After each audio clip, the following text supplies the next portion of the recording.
We created an internal podcast and we recently launched new go-to-market strategies, and we've been interviewing reps on how they are winning. And so we record this internal podcast and we launch the episodes through the learning management system. So the key to success and to democratize knowledge is to cover people, process, and tools.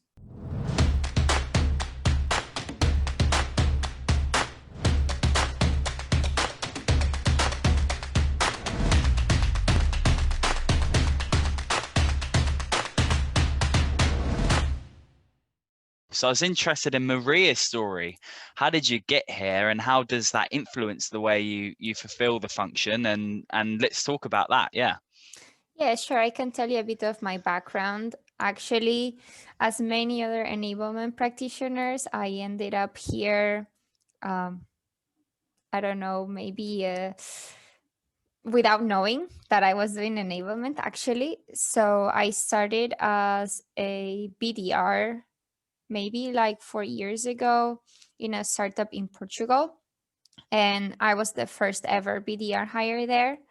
And the first ever sales hire for that company as well. So I was very much involved into uh, creating all the processes, helping people on board.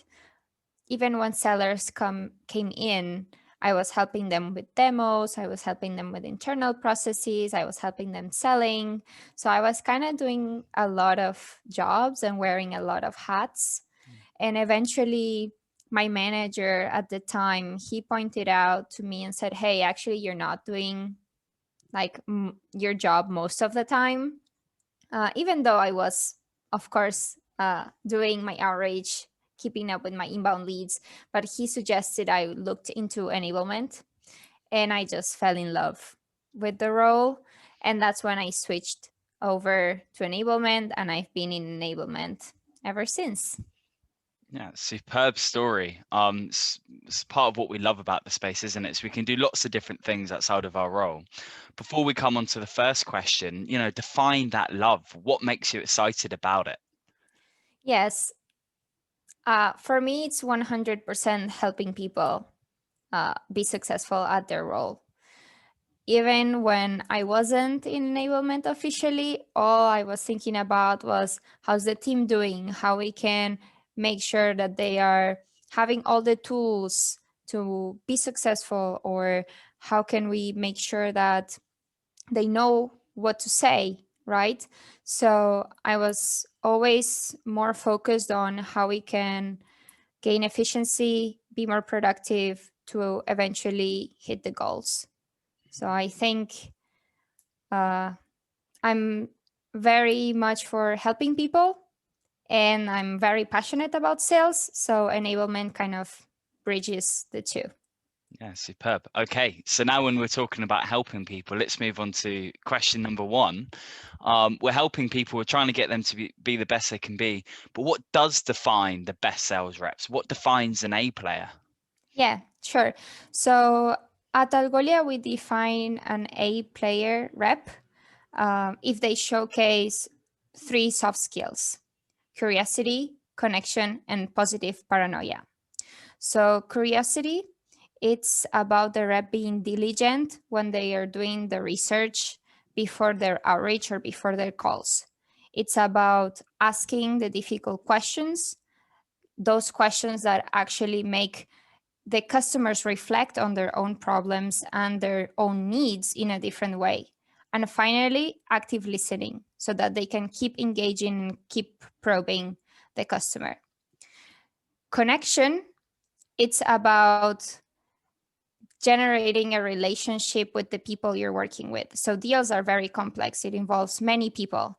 In average 10.2 according to Harvard Business Review and Challenger Inc. So basically the seller needs to be able to project manage their deals by aligning the internal and external stakeholders, internally by allowing information to flow from one area to another, one department to another, and externally so that they can engage with all these decision makers at the right time.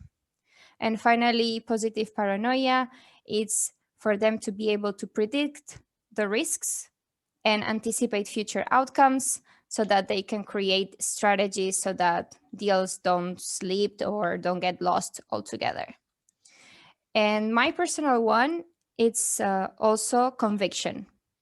So what I've seen consistently so far is that the reps that are very passionate about their jobs, that really believe in the product, and that trust that what they are doing will really help customers, these are the ones that perform better. And they are also the ones that are more ready to help their peers when they need to. Mm. Yeah, really superb. And as I said, I'd love the idea of positive paranoia. It's a really healthy kind of motive to live by. So extending on that question, what's the primary metric that's chosen? What are the sub-metrics that you use to create a template A player? So depending on the maturity of the rep, meaning how long they've been with the company, these metrics might change. So when an AE first joins the company and they are ramping, the first thing we want to do is look at time to first deal.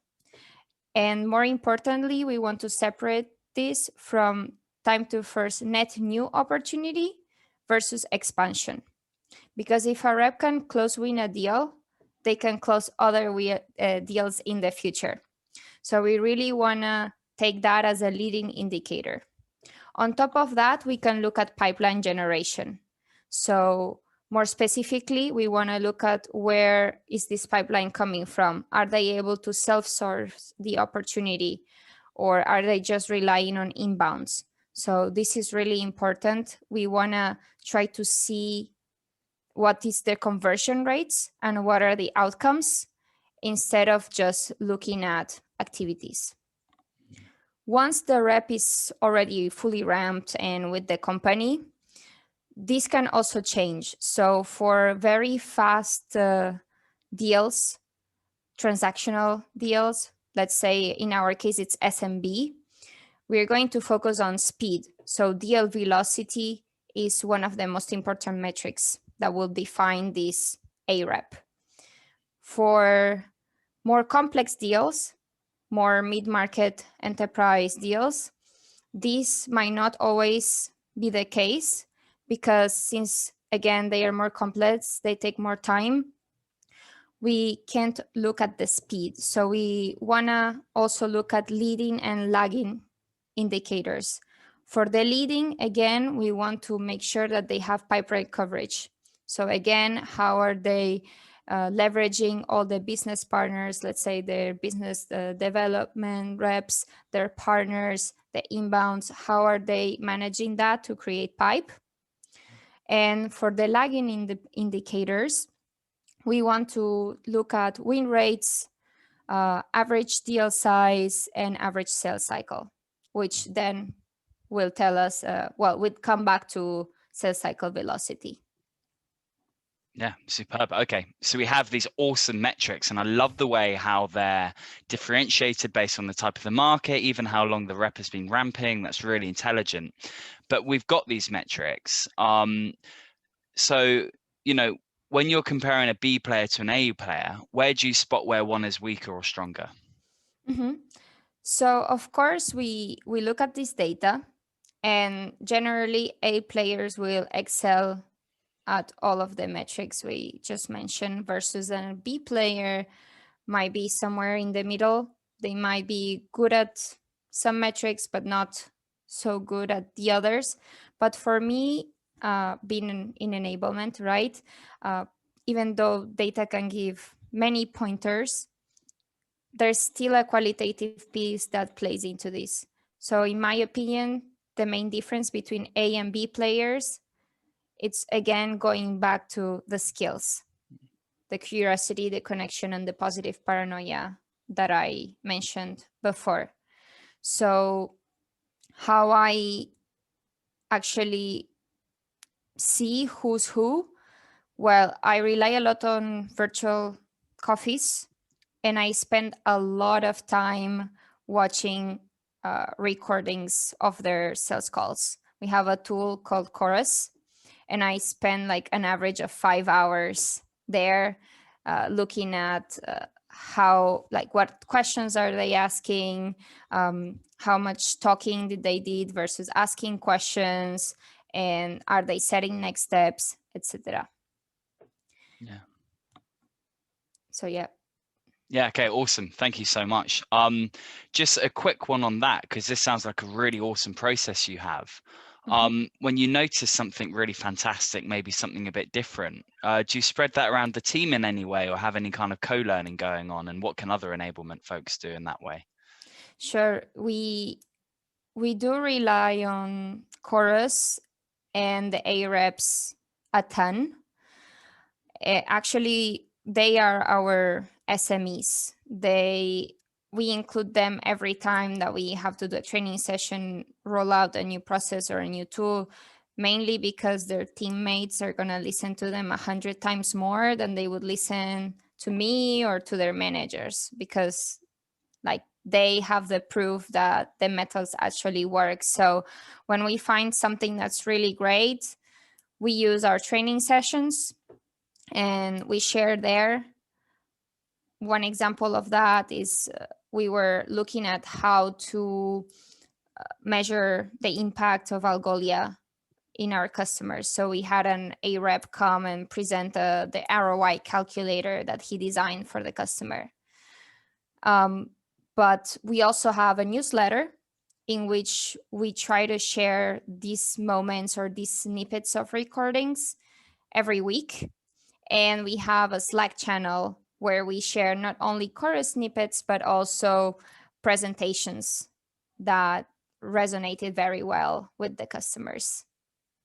I love that. That's really superb. The idea of the newsletter is phenomenal, actually. Thank you.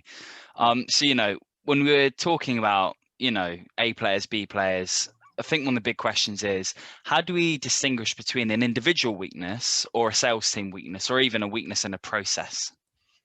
Sure. So I think this is more a team sport, right? It's not only me realizing that someone has a weakness, right?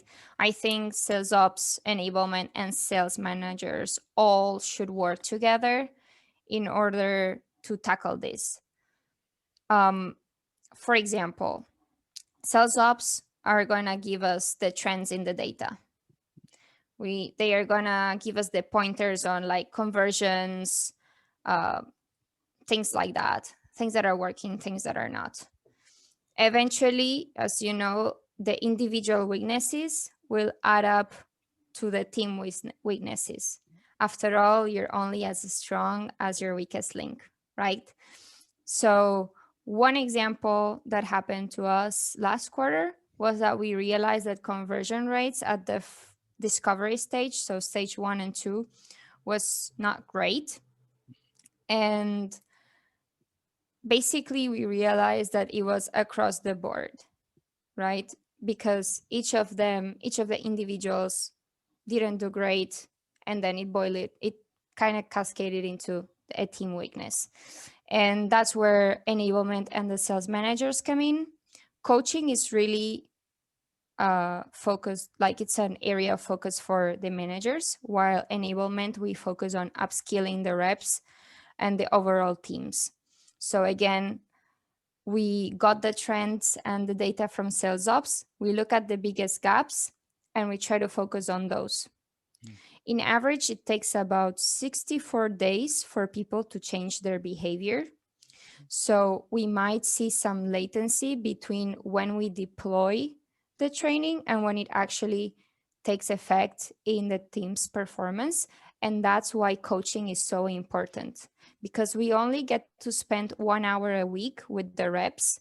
And if we don't have the managers partnering with us and keep beating the drums during their one-on-ones or their forecast calls, we will never get to where we want to go. Yeah, that's a really good point to raise, Mira. And just to detour slightly, Sure. Kind of what is this relationship between enablement, sales ops, and sales managers? Where does it fit in the jigsaw puzzle? Sure. So It's a little bit as I said before, we are all working together because in the end what we want is to upskill the reps. We want all of them to be ready to hit their quotas and do it the best they can. So sales ops, again, they are the ones that are looking at the data constantly. They are pulling the numbers, they are making the dashboard, the reports. We enablement try to understand those trends, and we are kind of like in the middle because sales ops will give us the numbers, but as I said, numbers are not enough. So we basically go and talk to the field. We go talk to the reps, try to understand the why behind those numbers. And then when we get that information, then we talk to the sales managers and they help us devise a plan so that we can basically fill those gaps, right? We can conquer those weaknesses and turn them into strengths. Yeah, okay, that's brilliant. So it's almost a translational piece between the data from ops and the very soft human skills from the sales leaders and bringing that together into a role. Exactly. Yeah, awesome. Okay. So we're making processes for reps, we're trying to upskill these folks. How involved are the top players in doing this as well? Yeah, 100% involved. We can't do anything without them.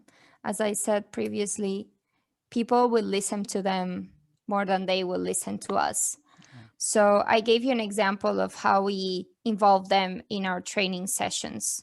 But let's take other examples. For example, when we are trying to launch a new process, we interview the A players to understand how things are working, what is not working at all, and how they will improve it so that we can take on their feedback and work off of that. And we also make them our internal champions because just like selling, right? You always need to have that champion advocating for you. And this will ensure that we have higher adoption rates. And in our case, I can give you a time where we try to streamline the handoff process between sales and CSMs. And basically, we asked the A players to come up with a proposal of this process. And we worked together to refine it and then to communicate it back to the teams. They were the ones presenting it, and that really helped with the adoption of this process. The other example I can give you is when we are rolling out a new tool, we also do listening rounds to understand how they would use it, how this tool would fit into their process and their workflow. And we also make sure that they champion for us later. And now we are even considering going one step further and building a sales committee. This quarter, we are going to try to build this committee that's going to be sort of a democracy where peers will select which reps they want in this committee, and they are going to be sort of like the voice of the team for any enablement program that we push moving forward. Now, that's so fascinating. Definitely not one I've heard of before. Raises a really interesting broad point here, which is, you're right. We have to sell to sellers as enablement folks. And when you're talking to these A players, how do you get them on board initially? How do you get them interested in what you're doing and focus for a second away from the direct work they're involved in? So, as I said before, A players really believe in what they do, and they are super ready to help their teammates. So almost any chance they get to help or to be involved in company initiatives, they will say yes, especially if it's in their benefit. They are the ones that get to dictate how we will roll out things or how we will tweak processes to match their flows, right? So if they can have a voice or a say, they most likely do it. And if not, we approach it more like, okay, you do this for me, and I'll do that other thing for you in exchange. So again, always be selling, trying to get to a compromise. But in general, I would say that they are pretty open, and we've never had pushbacks from anyone in the team. That's fantastic. So what we have here is you have an awesome culture where people are willing to step in and help. You had some really good examples there of when that worked effectively. Taking it a step back, what are the most effective ways of cross-pollinating skills that you've seen? And this could be methodologies, processes, things that have worked as well. Sure. This is a huge area of focus for our team. Actually, it's the whole goal of enablement, to democratize knowledge so that we can scale and get to that successful, repeatable process. And we do that in three main ways: people, process, and tools. Those are the three ones I could say. So let's start with the process, actually. So we know we have the SMEs, or like the A players, that are doing well. So the first thing to do is streamline the process that works, that we know works, and then deploy it universally across the whole team. So you can create this flow that reflects what they should be doing to be successful. You define clear entry and exit criteria per stage, and you align that to your CRM. The second piece is people. So again, we have that process that we know it works. Now we need to make sure that every new person that joins the company is able to follow that process. So you incorporate that in your onboarding.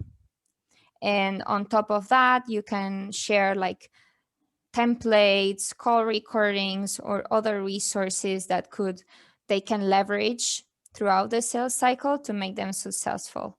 And you can also have the sales training to go on top of that and have that ongoing, continuous learning pace that will help them get all the best practices, all the tips, what's working, what's not. And the final one, as I said, is the tools. So we have three core tools that are very essential to all of our activities. We have an LMS, so a learning management system for onboarding and learning and development. We have a CMS, content management system, for all our go-to-market content. And then the call intelligence platform that I mentioned previously, Chorus, to share the best practices. And how you use these? Well, I gave you the example of Chorus, where we share the snippets with each other. We share it in the newsletter, in the Slack channel. We do the same with presentations. Then when it comes to the content, reps spend probably 70% of their time personalizing decks and proposals. So whatever you can do to shorten that is going to help them a lot. So in this content management system that we use, they are able to personalize and capitalize on other people's presentations, and then track who's seen it, how the prospect is engaging, etc. And the last one that I can share with you is how we're using the LMS for the ongoing development. We created an internal podcast, and we recently launched new go-to-market strategies, and we've been interviewing reps on how they are winning in these new verticals and sharing best practices. And so we record this internal podcast and we launch the episodes through the learning management system. So again, to sum up, the key to success and to democratize knowledge is to cover people, process, and tools.